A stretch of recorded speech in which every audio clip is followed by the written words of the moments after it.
Alright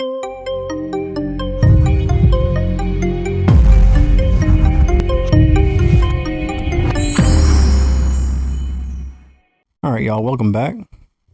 So one of my window switches is no longer working, so I'm going to replace it. So in order to remove the switches, we're going to need to pull that trim up. So to pry this piece of trim up, you're going to need either a trim removal tool or a simple flat blade screwdriver, which I've chosen to use. I picked up the window switch module on Amazon for about 20 bucks. So you want to be careful when you're prying it up, you don't want to damage it.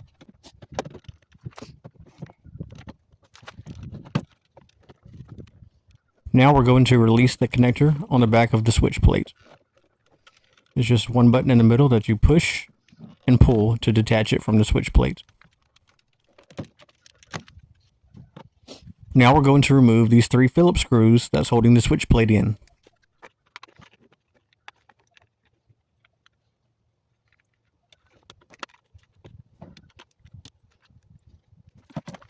Now it's time to install our new switches. So it's just a reverse process to reinstall it. We're going to put it in place. Then we're going to tighten down the 3 Phillips screws.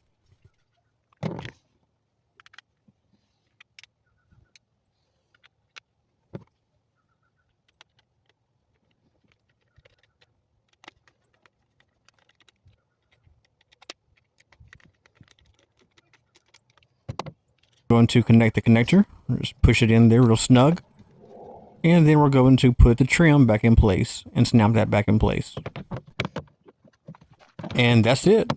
If you found this video helpful, hit the thumbs up button and subscribe.